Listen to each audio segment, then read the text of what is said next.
The price of defiance. The execution platform gleamed under the harsh lights of Nova Station's central plaza. Lyra knelt, head bowed, as the artificial wind circulated through the dome, carrying whispers from the assembled crowd. Her hands were bound before her with ceremonial silver wire that cut into her wrists when she moved, but she remained still, conserving her strength for what little time remained. The markings on her skin, geometric patterns in deep indigo that spiraled from her temples down her neck and disappeared beneath her prison uniform, seemed to pulse in the cold light. Not tattoos, as many assumed, but birthmarks of her people, now almost extinct after the hegemony's pacification of the outer colonies. Prisoner 3742, designation Lyra, intoned the automated voice, echoing across the plaza.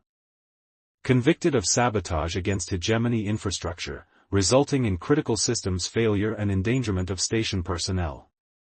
Lyra didn't look up. They had their verdict, their confession extracted after days in the interrogation chambers. What they didn't have was her reason, the truth she'd buried so deep that even their neural probes couldn't extract it. Commander Thorne stood at the edge of the platform, his uniform immaculate, medals gleaming on his chest. His face betrayed nothing, not satisfaction, not anger, nothing but the calm certainty of duty fulfilled.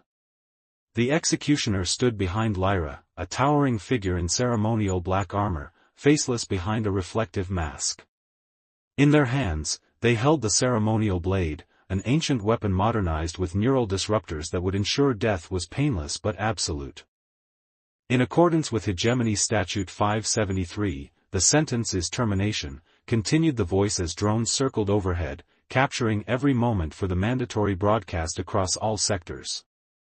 May order be preserved through justice. The crowd murmured the response in practiced unison, may justice be preserved through order. Lyra closed her eyes. I didn't want this death, but I won't give them the satisfaction of seeing me beg. The executioner raised the blade. The crowd fell silent. Time seemed to stretch. And then, footsteps.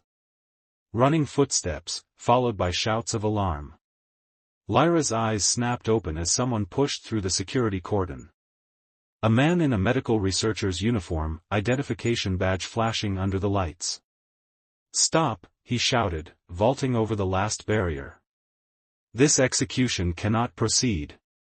Guards moved to intercept him, but he was fast, surprisingly fast for someone who looked more suited to laboratories than combat.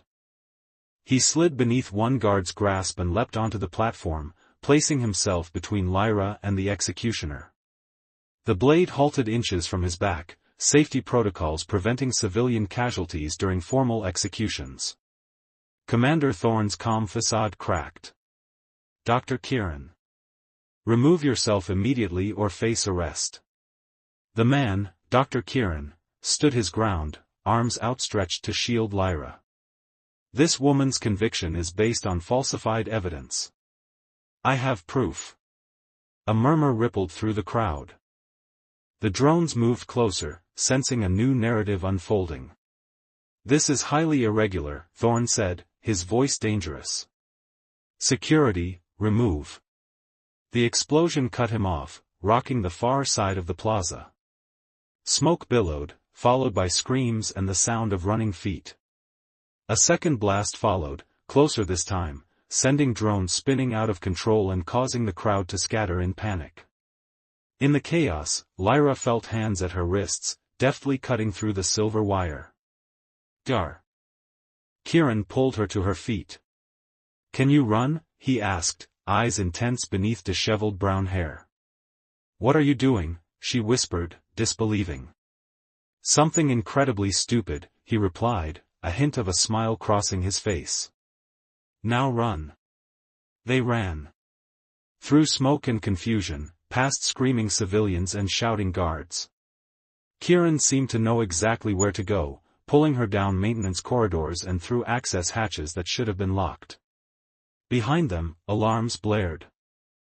Thorne's voice echoed through the station speakers, all personnel, priority alert.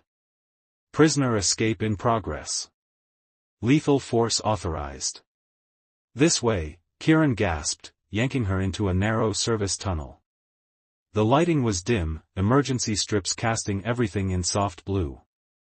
The din of the alarms faded to a distant wail.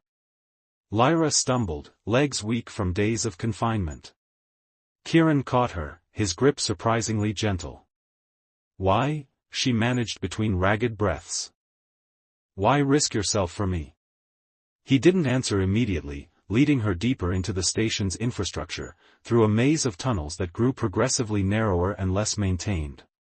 Finally, they reached a small maintenance hub, long abandoned based on the dust coating the consoles. "We should be safe here for a while," he said, sealing the door behind them. The blast knocked out the primary security grid. "Secondary systems will take time to recalibrate." "You didn't answer my question," Lyra said, watching him warily. Kieran ran a hand through his hair, smearing grime across his forehead. "Because I saw your face when they read the charges. You didn't protest. Didn't plead. Didn't try to explain. You just accepted it. And that's not the reaction of someone who committed sabotage for personal gain or ideology." "You don't know me," she said flatly. "I know enough." He reached into his pocket and pulled out a small medkit, offering her a sterile wipe for her bloodied wrists. The damage to the life support systems wasn't random. It was precise, targeted. Someone who knew exactly what they were doing. An engineer with exceptional skill. Lyra took the wipe but didn't use it, her eyes never leaving his face. "You staged those explosions?" He snorted. "No. That wasn't me." "Fortuitous timing, though." "Then who?" "I don't know," he admitted. "Seems we're not the only ones with grievances against the hegemony today." He activated a small heater unit, and warm air began to circulate through the cold space. "Your hands are shaking." "Shock or cold?" "Both, probably." She finally cleaned her wrists, wincing as the antiseptic stung. "They'll execute you for this, you know. Medical researcher or not." "Dr. Kieran Novak, xenobiology specialist," he said with a small, self-deprecating bow. "And yes, I'm painfully aware of the consequences." "Then why?" "Really?" His expression sobered. "Because I've seen what happens in the research facilities. The ones they don't broadcast. I've seen what this regime does to those who don't comply or conform." He gestured to her markings. "Your people have suffered enough." Lyra stared at him, trying to reconcile this man with her understanding of hegemony personnel. "You work for them. Which is how I know exactly what they're capable of." He checked a small device on his wrist, frowning at the display. "We have maybe 2 hours before they restore full surveillance capabilities." "And then what?" "There's nowhere to go. This is a station in deep space." "There's always somewhere to go," he said with surprising confidence. "But first, I need to know what really happened. What did you do that was worth dying for?" Lyra was silent for a long moment, studying him. Finally, she sighed. "I didn't sabotage the life support systems. I modified them." "Modified them how?" "To filter out the behavioral suppressants they've been pumping through the air circulation." Her voice hardened. "They've been experimenting with atmospheric control compounds. Low-level sedatives, compliance enhancers. They're everywhere now, residential quarters, work sites, even the recreation domes." Kieran's eyes widened. "That's why they were so desperate to silence you. If the public knew." "Exactly. But I couldn't let it continue. People have a right to their own thoughts, their own will." She looked down at her hands. "I only meant to neutralize the compounds. But someone discovered what I was doing and corrupted my programming. The systems went into cascade failure. And you took the blame." "There was a junior technician, Finn. He would have been implicated. He's just a kid, with his whole life ahead of him." She shrugged. I made my choice. Kieran was quiet for a moment, processing. The hegemony has been drugging an entire station. That's why everyone seems so compliant. Not just this station, Lyra said grimly. It's a pilot program. If successful, they plan to implement it across all hegemony territories. We need to expose this. Determination hardened his features. We need to get this information out. A harsh laugh escaped her. How? We're trapped on a station controlled by the very people we're trying to expose, with no way to. The door to their hideout slid open suddenly. Both froze. A maintenance worker stood there, wide-eyed beneath his grimy cap. For a moment, nobody moved. Then, instead of raising an alarm, he stepped inside and sealed the door. You're the ones they're hunting, he said, not a question. Half the station's in lockdown because of you. Kieran shifted subtly, positioning himself between the newcomer and Lyra. Are you going to report us? The man hesitated, then pulled back his sleeve to reveal a familiar geometric pattern, similar to Lyra's but in deep burgundy rather than indigo. My grandmother was from your colony, he said to Lyra. Before the pacification. The last word dripped with bitterness. There's a cargo ship docking in 30 minutes. Bay 7. The pilot's no friend of the hegemony. If you can get there, he might help you. Before either could respond, he was gone, the door sliding shut behind him. Kieran and Lyra stared at each other, hope and doubt warring in their expressions. It could be a trap, she said quietly. It could be our only chance, he countered. Lyra took a deep breath. Then we'd better not waste it. They gathered what little they had and prepared to move, the weight of what they discovered and what lay ahead settling heavily between them. In the distance, alarms continued to sound, hunting them, but for the first time since her capture, Lyra felt something she'd thought long extinguished. Beyond the boundary. Zephyr Rawlings pressed his back against the cold metal wall of his ship's cargo hold, Pulse pistol gripped tightly in his scarred hands. He'd heard the noise again, definite movement from behind the synth fiber storage containers. Someone had breached his ship while it was docked at Nova Station. I know you're there, he called, voice graveled from years of breathing recycled air. I'm armed. Come out now or things get messy. Silence, then a whispered exchange. Zephyr narrowed his eyes, 2 intruders, then. Not good. Last chance, he warned, aiming at the largest container. A man emerged first, hands raised, wearing what had once been a researcher's uniform, now torn and smudged. We mean no harm. Tell your friend to show themselves too, Zephyr said, not lowering his weapon. A woman appeared, tall and lean with striking indigo markings across her skin. Her eyes met his with quiet defiance. Recognition hit Zephyr like a physical blow. You're the escaped prisoner. The saboteur. The station-wide alerts had offered a substantial reward for information leading to her recapture. Enough credits to fix his failing drive core and still have plenty left over. I'm not a saboteur, she said firmly. My name is Lyra. And I'm not interested in your name or your innocence. You're worth 20,000 credits to me. The man stepped forward. I'm Dr. Kieran Novak. We need passage off this station. Zephyr barked a laugh.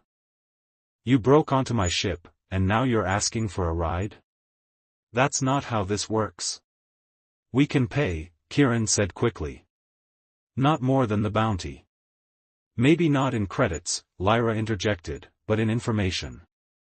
Information that could change everything about how the hegemony operates.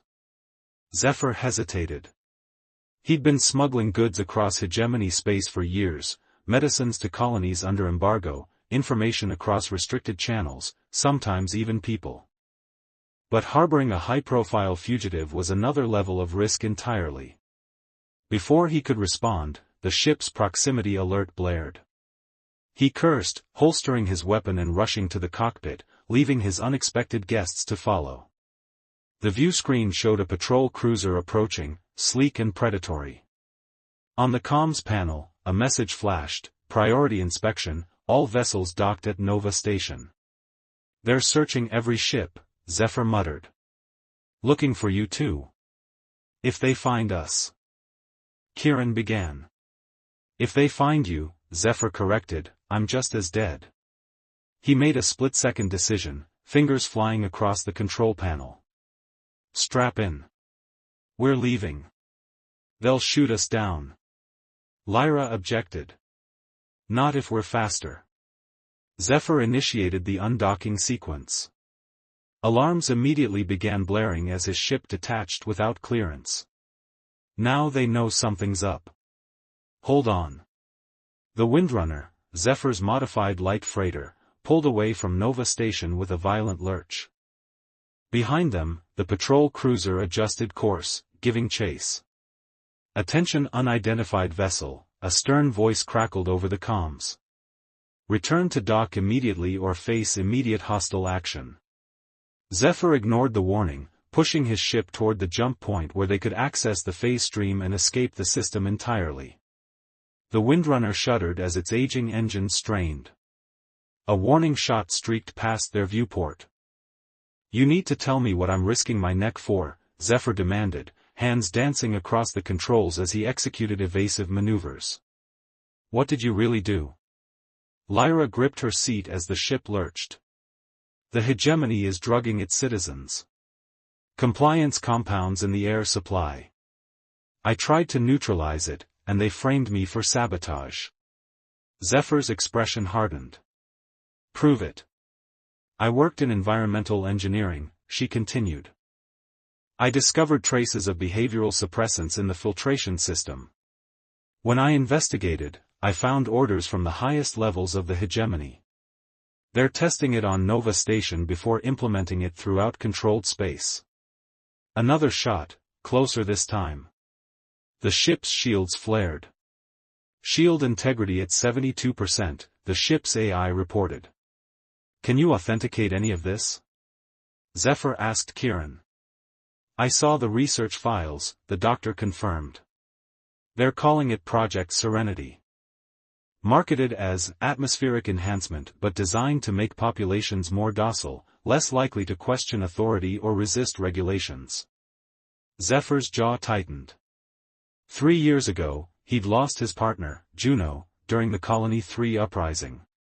The hegemony forces had crushed the protest with brutal efficiency, but reports afterward claimed the colonists had simply come to their senses and surrendered peacefully. He'd never believed it. "Where's your proof?" he asked. "Here." Lyra produced a small data chip from inside her prison uniform. "Everything I could download before they caught me." The patrol cruiser fired again. This time, the shot connected, sending the Windrunner into a spin. Warning lights flashed across the cockpit. "Shields at 41%, the AI warned."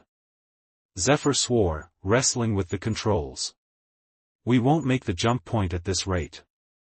"What about the asteroid field?" Kieran pointed to the navigation display, where a dense cluster of mining debris orbited a decommissioned outpost. "Too dangerous," Zephyr said automatically. "More dangerous than that cruiser?" Lyra challenged. She had a point. The patrol vessel had twice their firepower and intact shields. But the asteroid field would be treacherous for both ships. "Fine." Zephyr adjusted course, sending them hurtling toward the field. "But if we die, I'm blaming both of you in the afterlife." The cruiser followed, gaining on them with every passing second. As they entered the outer edge of the field, Zephyr activated the manual controls, bypassing the safety protocols. His hands moved with practiced precision, guiding the Windrunner through gaps barely wider than the ship itself. Behind them, the cruiser slowed, more cautious but still in pursuit. "How did you even get involved in this?" Zephyr asked Kieran, never taking his eyes off the viewport as he navigated between two massive asteroids. "I noticed behavioral changes in my colleagues. Decreased initiative, increased acceptance of policies they'd previously questioned. Kieran braced himself as the ship scraped past a jagged rock. When I investigated, I found the compounds. I was planning to gather more evidence when I learned about Lyra's planned execution. A smaller asteroid slammed into their hull, sending vibrations through the ship. Hull breach in cargo section, the AI reported. Emergency seals engaged. Zephyr cursed again. His ship wouldn't survive much more of this. He spotted a gap in the field, leading toward a particularly dense cluster where the largest asteroids would provide cover. The compounds aren't just about compliance, Lyra said, voice tight as she watched their pursuers. They're testing different formulations. Some target memory centers, others affect emotional responses. They're trying to create the perfect, unquestioning population. The cruiser fired again, the shot dissipating against a passing asteroid. There's a mining tunnel through that large one, Zephyr said suddenly, indicating a massive asteroid ahead. Old operation from before the area was abandoned. If we can get through it, we might lose them. If it's not collapsed, Kieran pointed out. It's that or keep playing target practice. Zephyr adjusted course, aiming directly for what looked like a dark smudge on the asteroid's surface. As they drew closer, the opening became visible, a rough-hewn tunnel just large enough for the Windrunner to navigate. Zephyr reduced speed and activated the ship's forward lights, illuminating the ancient mining passage. They won't follow us in here, he said with grim satisfaction. Too risky for a military vessel. The tunnel was a twisted path through solid rock, clearly carved by mining drones decades earlier. Zephyr navigated by instinct as much as skill, feeling the ship's responses through the manual controls. If what you're saying is true, he said after they'd traveled deeper into the passage, why would the hegemony go to such lengths? Drugging entire populations, it's unprecedented. The outer colonies are growing restless, Lyra explained. More uprisings, more demands for independence. Traditional control methods aren't working anymore. Like Colony 3, Zephyr murmured. You know about it? Kieran asked. I lost someone there. He didn't elaborate further. They emerged from the tunnel's other side into open space, the asteroid field thinning around them. There was no sign of pursuit. We need to get this information to someone who can use it, Lyra said. The Independent Coalition maybe. Or the Free Press Network. Zephyr checked the NAV system. The closest Coalition outpost is in the Thetis sector. 3 jumps from here. Will your ship make it? Kieran asked, eyeing the damage report still flashing on the console. She'll hold together, Zephyr said with more confidence than he felt. She always does. As they limped toward the jump point, Lyra inserted her data chip into the ship's reader. Files appeared on the screen, technical specifications, chemical formulas, internal communications. Here, she pointed to a document bearing the hegemony's official seal. Distribution plans for the next 5 years. Every major station, every colony. They're calling it Phase 2 of Atmospheric Enhancement Protocol. Zephyr scanned the document, his expression darkening. This isn't just control. This is erasure. Of will, of resistance. Of humanity, Kieran added quietly. The jump point loomed ahead, a shimmering distortion in space where they could access the phase stream network that connected distant systems. Zephyr initiated the jump sequence, but a warning light flashed on the console. Drive core destabilizing, the AI announced. Jump inadvisable. We don't have a choice, Zephyr muttered, overriding the warning. Prepare for phase jump. The ship shuddered violently as the damaged drive core engaged, the viewport filling with swirling energy as they entered the phase stream. For several tense moments, it seemed the Windrunner might tear itself apart, but gradually the vibration subsided to a manageable level. We're through, Zephyr said, releasing a breath he hadn't realized he was holding. 2 more jumps to Thetis. Lyra sat back in her seat, the tension in her shoulders easing slightly. "Thank you," she said simply. Zephyr looked at her, really looked at her for the first time. Not as a fugitive or a bounty, but as someone who had risked everything to prevent a profound violation of human rights. "Don't thank me yet," he said gruffly. "We've still got a long way to go." "But we're going," Kieran observed. "That's more than we had an hour ago." A proximity alert sounded, drawing their attention back to the sensors. 2 signals had appeared, following their jump signature. "They're persistent," Zephyr remarked grimly. "Must be a specialized pursuit squad." "They won't stop," Lyra said. "Not until they've silenced us." Zephyr studied the data chip still connected to his system, then made a decision. "There's a comm buoy near our exit point from the phase stream. We can upload everything to the Coalition's emergency frequency before we make the next jump." "They'll shoot down the buoy," Kieran warned. "Not before the transmission goes out." Zephyr began preparations for their exit from the phase stream. "And once it's out, it can't be contained." Lyra nodded slowly. "The truth about Project Serenity, broadcast across Coalition space. It won't end the hegemony," Zephyr cautioned. "But it'll be a start." As the Windrunner prepared to exit the phase stream, its damaged system struggling to maintain integrity, the 3 unlikely allies sat in silence. Each had lost something to the hegemony's ruthless order. Each had reason to fight. "What happens after we broadcast the files?" Kieran asked. Zephyr gave him a crooked smile. "Then we run. Find allies. And start building something better." Lyra looked out at the swirling energies of the phase stream, her indigo marking seeming to pulse in rhythm with the cosmic forces beyond the viewport. "Something free," she added quietly. The phase stream began to thin around them as they approached their exit point. Whatever awaited them, pursuit ships, Coalition allies, or simply the vast emptiness of space, they would face it together. 3 fugitives bound by a shared purpose, to bring light to shadows that had grown too deep, too dark. And perhaps, to find mercy in a system that had forgotten its meaning.